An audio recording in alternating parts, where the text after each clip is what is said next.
like, I'm so thankful for it. Let's just put it that way.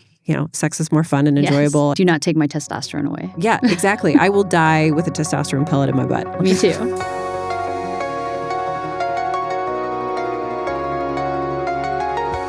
Hi, I am Kim Peters. Welcome to the Illumine Podcast, where we're going to talk about women in business, aesthetics, health, beauty, just about everything that has to do with women and our busy, busy lives. Today, we're going to be continuing our talk about HRT, which is hormone replacement therapy. And I have Brandy with me today. Hi. Thank you so much for having me back. Yeah.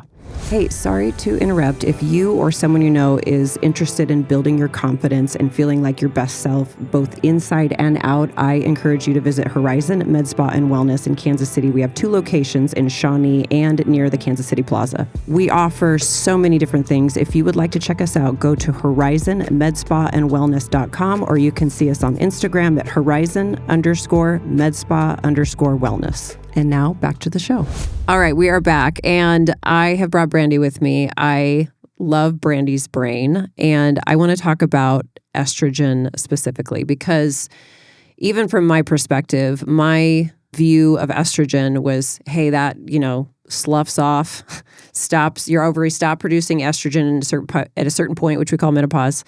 And that's when you have hot flashes and you're really mad at your spouse and you're angry at your kids, and you just kind of power through this phase of life, and then it gets better. And there's some medications that you can take to help with the hot flashes, but really it's just something you have to muscle through. But the truth is that's not the truth. So Tell me a little bit about estrogen as like I'm someone who really doesn't know much about it, because I feel like what I'm communicating is like the general public understanding of estrogen. Mm-hmm. Yeah, I think estrogen has gotten a lot of negative press with the Women's Health Initiative study. It has been blamed for causing breast cancer, causing issues with stroke, heart attack, but those things don't take into consideration the route at which the medication is being prescribed at, the dose that the medication hormone is being used at, as well as the duration of time. Estrogen is something that we already have in our body. So replacing it when it is low seems like common sense, kind of. Right. Yeah, absolutely. I mean, if you're deficient in something, then you replace it and you feel better. So other than like hot flashes, what are some other things that would tell me that I am perimenopausal, menopausal, or that I should look into replacing my estrogen? What are some other things that I may not know about? Yeah. So perimenopause, your estrogen is going to be all over the place. It's going to be up, down, up, down. And often it is the lack of progesterone that is going to cause a lot of the kind of like crazy feelings that ladies feel. Then it'll dip down, and it's more of the inconsistency of the estrogen than it is the lack thereof until you get to menopause. Then when you get to menopause and you've had a full year retrospectively past your last menstrual cycle, that's when it's fallen off the cliff at that point. You have no more estrogen at that point, minimal. So I would feel obviously like hot flashes, right? Then that's part of like that. Is that the dip in estrogen going down as I'm feeling hot flashes? Okay. Yeah, so you can have hot flashes during perimenopause as well as menopause. But the classic symptoms tend to be the menopausal ones, not so much the perimenopausal ones. Right. So what about, I think this is something that I've heard a lot, which I actually learned from you, was I just don't feel like myself. Mm-hmm. So what exactly is that with? Is that partly estrogen, or? I think it is the variation in the estrogen. You're not getting, that nice rise in the first half of the cycle and then the nice rise in progesterone in the second half of the cycle. The estrogen's up, down, up, down. So it then leads to feeling short-tempered, not having as much patience, sleep disturbances, which then again also lead to lack of patience. And that's like a domino effect. Exactly. Just the cognitive function, the loss of words, those things. I mean, memory, maybe like forgetting things. Mm-hmm. Okay. Yeah, focus. I think cognition and focus is a big one because and also testosterone plays a role in that as well. So if you are depleted in testosterone, estrogen, it's like a compounded effect of not being able to think clearly. And I think brain fog is something that we overlook or kind of blame, life things, or I'm just getting older is what I hear a lot. Now I haven't needed to replace my estrogen, but definitely when I replaced my testosterone, I just felt like the world was more crisp. And that's like, I can't think of another way to explain that. I was able to finish tasks better, which I thought, oh, do I have ADHD? I think we talked about that in the last podcast, but like I was able to finish those things. So I imagine like how bad I felt when my testosterone was low. I can't even imagine what it would be like to have both your estrogen and your testosterone low and how debilitating that might feel mentally. Right. Well, and as ladies, I think that we often will excuse our symptoms. We will say, oh, I'm busy with the kids, or I've had a stressful week. I've had this, I've had that. And so before they get around to take care of themselves, they're already depleted. And so when they feel like not themselves anymore is typically when they're no longer able to sleep. They have no more libido. They are feeling like they can't get tasks done. They have no motivation, no energy. They have fatigue. When I don't have my estrogen, I feel like my skin gets more dry. My eyes are more dry. I feel like I don't have the oomph like you get with the testosterone even. I have more brain fog, forget words. So what are the symptoms that you would like if somebody presented to you and they're postmenopausal, you suspect that maybe they're low on a lot of different things, but like what are the things that would really point you to the area of estrogen being the most responsible? Definitely vaginal dryness, but that can be more of a later symptom. Just changes in their menstrual cycle altogether can be indicative of that. What about hair loss? So yeah, hair loss is definitely a big thing when estrogen is dropping and even when it's erratic. A lot of people blame testosterone for hair loss, and that can be the case sometimes, but more often than not, especially in middle-aged women, I feel like a lot of the hair loss, if it's not thyroid related, is more attributable to lack of estrogen because estrogen's a growth hormone. We've run across this a few times. So there's different things that can contribute to hair loss and for different reasons, and it's a different pattern, right? So diffuse hair loss, so you're brushing and finding out more of your hair is coming out, or it's thinning in general and no specific pattern, is probably more of a thyroid deficiency or thyroid problem and an estrogen depletion, correct? Yeah. Whereas, some people are getting, let's say I started, like myself, I started HRT before I needed any estrogen. I don't need estrogen. My ovaries are producing that just fine. But I did need to replace my testosterone. So if I started to lose hair, my first thought would be, oh, it's my testosterone. But it really could have been just that my estrogen is starting to go down. And we found that out with a lot of patients that really the hair loss was not attributed to the fact that they were getting a testosterone replacement. It was that they were ready for estrogen replacement. And I think that's something that's missed often. I've even had patients come back that have gotten testosterone replacement and they say, well, my dermatologist or another provider they've seen another specialty say, well, you've got to get off that testosterone because that's causing the hair loss. When really hair loss can be a number of different things. Definitely. Even non-hormonal things. It could be nutrient deficiency. It can be really stressful situations. It can be genetic. All those different things to look at. So tell me a little bit about progesterone. I love progesterone. Okay, tell me why. So it is like, you know that I'm an anxious person. So it is like your natural anti-anxiety. It helps with sleep. It is the yin and yang to the estrogen. So the estrogen and progesterone, they need each other. We know that for endometrial health so that we don't get overgrowth of the uterine lining and get endometrial cancer. But it's the hormone that we have a ton of when we're pregnant. It gives us that breath of fresh air feeling. Like when you're getting that buzzy irritability that I describe to patients, and they're like, oh my gosh, I'm having that. It's when they feel like illogical, irrational things are just irking their nerves to the point that it's like nails on a chalkboard, like my husband chewing or my kids crinkling a bag of chips. And I'm like, my husband's going to be like, give her a bunch of progesterone. I can't stand it when I can hear people eat. Anyway, I think that's just me. Yeah. Okay, so it's that. Like a new onset of I'm that. so irritated and I don't know why. Right. Or you're like, you are driving me nuts, but logically, I know that you've done nothing wrong. And I feel bad about the fact that you're annoying me, but I can't help but be annoyed by you. Right. Get away from me. Yeah. Okay. And then it helps with sleep?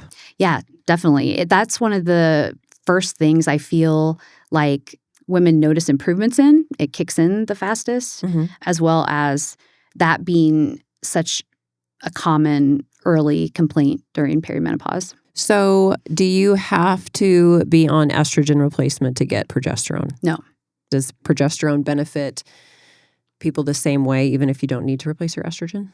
Yeah, it actually has a lot of good benefit for people that are not ovulating regularly. So PCOS patients or patients that don't have adequate cycle length to be able to generate appropriate amount of progesterone. Progesterone can be protective against breast cancer. It can be protective against uterine cancer. Progesterone can be used or can be beneficial to people that don't necessarily have to replace their estrogen. So I take progesterone. I take 200 milligrams at night because one of my biggest problems is sleeping. So it's nice to know that there's something natural out there that can benefit sleep without having to ask my doctor to prescribe Ambien or trazodone or take a bunch of Benadryl or something like that. Right. And progesterone it's affordable. It's easy to take. Take it orally. There are very few patients that will have kind of the opposite effect when they take progesterone, but the majority of patients, when they take it, they just feel so much improvement in their I know it definitely their helped mood, my sleep. their sleep, and their quality of sleep too. So progesterone, does it drop after having a baby? Yes. I believe It plummets. So there's postpartum depression. So women have a baby and then they get very depressed or just have a depressed mood, I could say. I read this study about how they just gave women that experienced postpartum depression progesterone. And it was like a remarkable, 90-something% success in alleviating their symptoms of postpartum depression. I'm like, how are we? I wish I would have done that. Right. And Yeah. how many people have, and then we're giving them antidepressants and hoping that they can still take care of their babies and stuff like that when really they just needed to replace some progesterone. Okay. So do women need testosterone? Because, testosterone's a male hormone, right? Negative. No. Okay. So women actually need some testosterone. Now, not as much as men, right? But I was floored at how much of a difference that testosterone made for me. My symptoms, I was having night sweats. I could not sleep through the night. I used to be a gym rat. I loved being in the gym. I loved working out. And part of that was that I had a direct result from what I was putting into it. So if I knew that if I did this certain amount of exercise, that I would get this result, and that was not happening anymore. So then I was getting more and more discouraged. So I replaced my testosterone. Huge difference. So optimal testosterone in a woman, we talked about in the last podcast, the difference between normal and optimal. Yep. So normal is what it's normal for somebody my age after having kids. It's normal for that. Really, it's normal for it to be low. That's normal. However, optimal is different. That's getting more out of it. So optimal testosterone in a woman is a minimum of about 150. You could go up to, I know some women do 300 to 400, and that might not be, I actually haven't had anybody that was comfortable at 400. I think that's probably a little excessive. I'm just saying, you could do that. But in a man, you would considered clinically low in testosterone if it's less than 300. So huge difference in the number there. Yeah. So optimized, what range would you like women at mostly? I think the lowest that I see patients happy at is about 75. And that's if they're very sensitive. And a lot of that's going to depend on how much sex hormone binding globulin they have, because that's going to eat up some of the bioavailable free testosterone that's floating in their bloodstream. So that's a factor. But some ladies do require their levels to be higher for them to have adequate benefit. So as long as the benefit risk ratio, they have more benefit than they do bother, I am okay with their serum level being, up to 300. Okay. And so that's basically, we're really following the symptoms. We're following, are you feeling better? Are you feeling great? And you're not having any side effects? Then that's kind of optimized. And we know that that's within a certain range. Yeah. Well, one thing I will say about, with the normal optimal conversation is that my hope is that if we can start to test more women, then maybe we can improve what average looks like if we actually check them when they were at their prime. That's true because we don't really have any reason to check. No, Not a lot of ladies don't reason get to. checked until they've, begged and have been feeling bad for a long time. And then they're like, well, I'll check a testosterone, and they'll check it, but it'll say normal because normal per the lab is an average of all the patients that are in that age, gender bracket. Right. If you had something wrong with your kidneys, you would go see a kidney specialist, right? So I think there's a value in saying, like, if you want to have your hormones checked and you want somebody to take it seriously and know exactly what to do with those, then you would go see someone who specializes in hormone replacement therapy. Correct. Kind of easy. So let's talk about the different routes of which you can receive hormone replacement therapy. You can get injectable. Mm-hmm. You can do a pellet, which is a pellet is about the size, a little bit larger than a grain of rice. It's injected under the skin into the fatty layer, and it rests there for several months, delivering the hormone as if it was mimicking what the body would do if it was going to do it naturally. We do have creams and some oral options, troches, rapid dissolvable tablet. Yeah. What is your preferred method and why? So if we're talking perimenopause, I would say either injectable. If we're talking about testosterone, Okay. All right. I would say injectable or pellet. Okay. The reason being that testosterone is not absorbed very well through the skin, and you can't swallow it, so it has to be sublingually absorbed through the bloodstream. So it can't go through the GI tract. Right. It's just not going to work. It's not going to work. Okay. And so I feel like it's hard to get your serum levels up to an optimal level when you're using that alone. I think they're better than nothing, but they're not my ideal. Estrogen, my preferred is, I like the pellet personally. I like injectables too. I feel like we can adequately raise the serum values. I do have a lot of success with patients on like estrogen patches. Okay. It really is patient specific, I feel like. I'm a huge fan, of course, of the intravaginal estrogen cream, but that's not going to increase your whole body, estrogen level. Okay. And so the creams that go topically, like on the arm, that are intended for absorption for full body estrogen improvement, I just personally did not see improvements when I used those, nor did I couldn't get my serum levels up high enough on creams or patches. I feel like cream seems like a safe, I'm from the patient's perspective, because I do have patients that ask me if they could get a cream. Yeah. Which I'm always willing to do, but then we have the whole conversation on what's your expectation? Right. And can this route meet that expectation? So creams, and I've tried creams on myself. Yeah. It's a good gateway. Yeah, a good gateway, the gateway drug.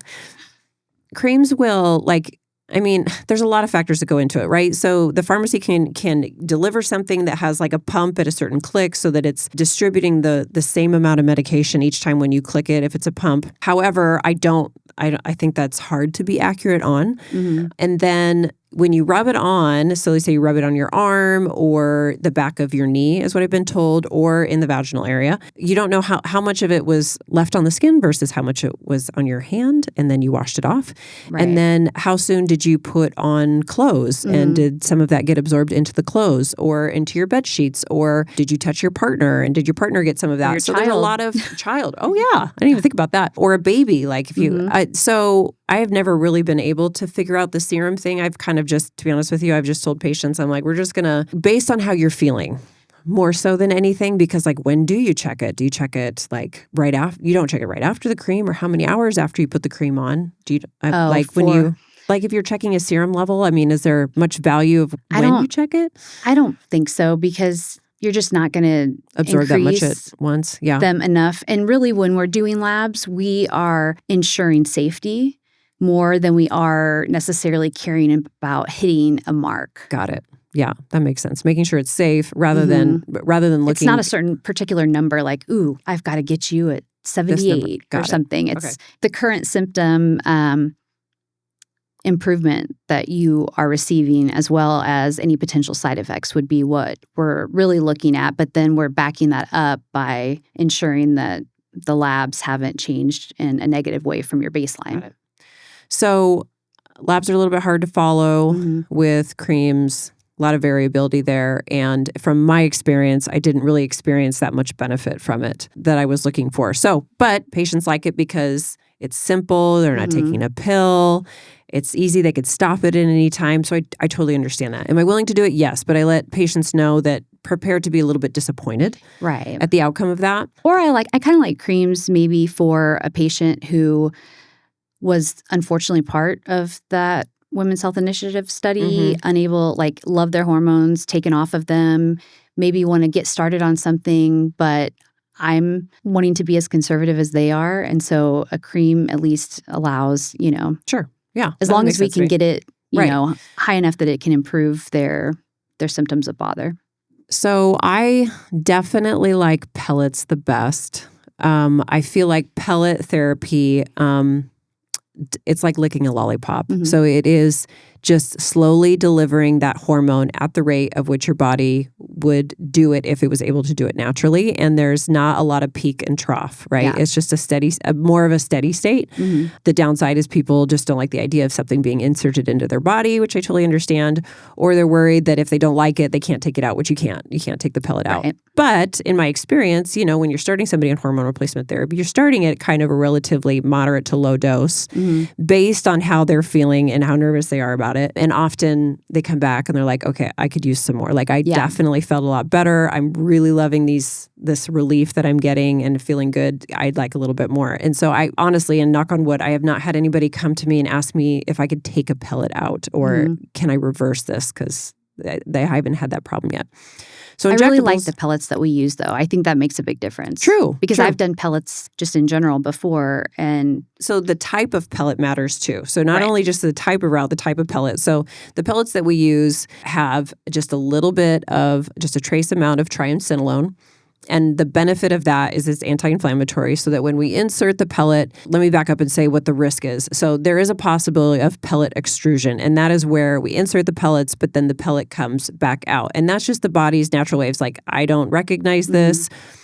I'm going to remove it or push it out or reject it. Causes some inflammation. Pellet comes out, no big deal. However, then you're like, gosh darn it, I lost my pellet that I just paid for. Right. Whereas if they put just a little bit of triamcinolone in there, it's anti-inflammatory. It tells the body to it's like just this warm blanket for the body. It just says, it's okay. Yeah. This is we want this here. We're accepting it. And so the extrusion rate is 0 on the pellets. Now, and also Avexius is the company and then Avexapel is the pellet. The way that they have patented how they package that pellet allows the medication to be delivered more rhythmically and slowly so that you're not getting that spike. Whereas some other pellets that are packed differently, so maybe your Walmart brand of, or I shouldn't say that, Temu brand of a pellet is not going to be packed in such a way that it delivers it slowly. So you'll get this steep increase in side effects maybe and symptom relief, and then it's going to dip down a little bit faster. So you're going to get a little more of that roller coaster rather than that steady ride. Right. Injectables. So speaking of the roller coaster, injectables, you're going to get a little more of the up and downs, right? So I get my injection. I'm going to get kind of a surge of that benefit day 2 and 3. Yeah. And then it's going to slowly roll down. And then I'm going to get my next injection by the 7th day. So the benefit of that is it's a little bit more adjustable, right? So I can customize it a little bit more. If a patient's nervous about, the inability to unring the bell of putting in a pellet, it's a nice, transition to say, okay, well, we can at least ensure that you tolerate this fine, even though it's a natural part of our body. We would expect them to, but, they just want to make sure that they're not going to have any ill reaction from it. Right. So they want to test it before they... Yeah, they can test the waters a little bit. But having done injectables as compared to the Avexapel pellets that we offer, I definitely prefer the pellet for myself now, especially now that I know kind of where my sweet spot is. I will offer patients, who are maybe a little bit nervous about it, I will offer for them to start with injectable. And then once they kind of reap the benefits of the hormone replacement, they will then want to transition to pellet because it's easier. I mean, for women, it's like 3 to 4 months. For men, I would say it's 4 or 5, maybe 6 months. Rarely is it 6 months. They get that benefit and they don't have to do anything. Like they don't have to they don't have to come and get a shot once a week. They don't have to take a pill. They don't have to put on a cream. But I think it's also building that rapport with them that, you're going to be as conservative with them as they want to be until they feel comfortable enough to trust that, what you're offering is going to be of benefit to them. Well, what about the troches or rapid dissolvable tablets? So I know some people have asked me about that and they have experienced having those before. I would say it's very similar to, well, in some aspects, it's similar to a cream in that it's a little bit hard to hit the nail on the head, I guess. Yeah, or the right amount. Because some of it's absorbed through the buccal mucosa, which means it's directly into the bloodstream, which is what you want, but then you're swallowing some of it. I tried a troche. So a troche is something you're going to put in your mouth and let it sit there for 30 minutes. Yeah, like a lozenge. A lozenge. Okay, 30 minutes. To be honest, I can't even chew gum without swallowing it, to be honest with you. Like, I can't imagine having something just sit in my cheek for 30 minutes. And then the rapid dissolvable tablet, they're a little bit more pricey, but they dissolve very quickly. I tried one of those and it tasted horrible. That was one that had testosterone in it? Yes, it was horrible. It was like somebody put sugar on a aspirin is what it tasted like. Yeah. I'm sure there might be some other options out there. But again, I'm like, it's just not I've never been a fan of like testosterone or estradiol in a troche form. Progesterone I have used in a troche form, and I think it can be helpful. I do like the liquid form better than the It's called liquid, like Submagna. Is it like a dropper and you just drop it in your mouth or something like that? Okay, I hadn't even heard of that. It felt a little more potent, but nonetheless, the micronized progesterone is kind of the standard of care. What about something that I think is a question and something that's really brought up? We think of testosterone has a lot of different benefits, right? Like exercise efficiency, being able to manage your weight, increase your muscle mass and maintain it, lower your fat mass, sleep through the night, be able to focus. However, there's the big subject of a libido. And I think what makes me sad is when women come in and they're like, my husband is upset with me for not having a libido, right? And I'm kind of like, well, don't you want it? Right? Like, I don't want to get you to a place where you're just like, okay, I can tolerate having sex with my husband. I want to get you to a place where you actually enjoy it as much as they do. Yeah. Because we should be able to. I know women seem to experience more low libido than men do in general, although it goes both ways. What I have found with testosterone replacement is that it's not, like, I'm so thankful for it. Let's just put it that way. Sex is more fun and enjoyable. Do not take my testosterone away. Yeah, exactly. I will die with a testosterone pellet in my butt. Me too. It wasn't so much that I suddenly became like this, I'm going to say, like a sex kitten, where I was just like always wanting it and wanting it to be spontaneous and all that stuff. It was more that if my husband showed interest or initiated something, I was a lot more into it, and it didn't take me much to get to a place where I really enjoyed it. Yeah. Once I experienced that and really enjoyed it, I was like, oh my gosh, like, I feel like all these women are missing out on the ones that are just to have no libido. And they're like, I'm fine. I could take it or leave it. It's no big deal. I'm like, no. It's really cool. Right. If you can get there. Yeah. So anyway, I think testosterone's great. Obviously, testosterone's great for that, for men and women. Our anatomy is more complex. The fact that we need, 3 hormones go towards that complexity as well. And, there's psychosocial components to it. There are a lot of other factors, but just, hormones alone, if you are lacking testosterone, definitely if you're lacking estrogen, you're more than likely not going to have enough comfort during sex to be able to tolerate it, which then gives you a negative feedback loop. But much like you were saying with the testosterone, when you are deprived of the testosterone for so long that you don't really desire it, then a lot of ladies just find themselves like avoiding it and like trying to come up with reasons for not wanting to participate. And that's what I'll tell ladies. Like, you may not have like this ravenous libido where you're going to, go attack your husband, but maybe you won't say no as often, or maybe, maybe it'll be like, it'll sound like a good idea. Like, right. yeah. And that's definitely what the difference was for me. It wasn't that, like I said, that I was thinking about sex. Sometimes I was. But it was that, like, if he showed interest, I was just like, oh, yeah. Right. I kind of feel like how it's supposed to be. Like, yes. And then, with a little bit of foreplay, man, I was all in. Yeah. And of course, he appreciates all of that. It's nice to see some marriages really start to connect more and enjoy that more. And Right. it makes me wonder how many relationships have actually been destroyed or ruined. Oh, I've always wondered that. Just from lack of the right hormone balance in both partners. I think right? the statistics show that like the majority of divorces occur during kind of like, what we would call like men's midlife crisis, which is often low testosterone in them. Right. And then women going through peri to late into menopause. I guess my crusade is that both men and women really need, like if they're experiencing any of these symptoms, which I bet most people listening could check off several of the symptoms that we talked about. There's a ton of value and very low cost or risk of just getting your labs checked by somebody who specializes in it. Now, if you go to your primary care, they may, and I'm only saying this because I worked in primary care for so long, I wouldn't have known what to check. Mm-hmm. I didn't know what a sex hormone binding globulin is. I didn't know what DHEA was. Mm-hmm. I didn't really understand how to look at thyroid efficiently, or how to look at progesterone or even estrogen really well. I would go to someone who specializes in that, just get a consult, sit down, talk about your symptoms,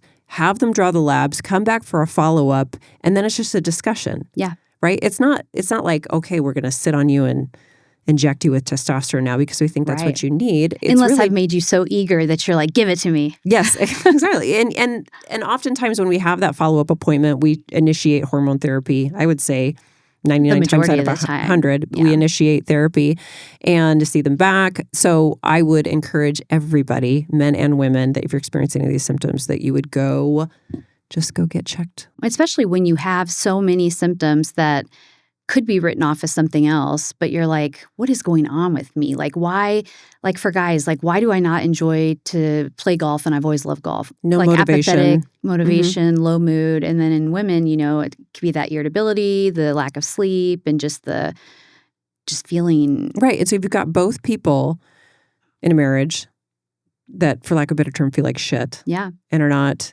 feeling good about themselves, are not energized, aren't exercising, are gaining weight. And then, of course, the woman, when they are gaining weight, the last thing they want to do is take their clothes off. Right. And that all those things could just be probably easily resolved, or at least help. And most people are happy with just an improvement, right? I used to feel like I needed to solve things at 100%. And I realized that if I can just make somebody feel better, they're 100% happy with that. Right. And I think that's what is also important, is setting realistic expectations and letting them know, this is kind of the time frame for which we would expect some improvement to occur. So that way they're not like worried that it's not working. Right. Well, yeah. And especially if certain therapies, if you're only doing it for certain therapies where you're having a slow incline, they may not notice a marked improvement. Some improvement, not a marked improvement. However, if you take them off of it. Correct. So I have had people where they were like, well, I noticed some benefit, but not enough for me to do it again. Mm-hmm. And then it wears off, like the pellet wears off.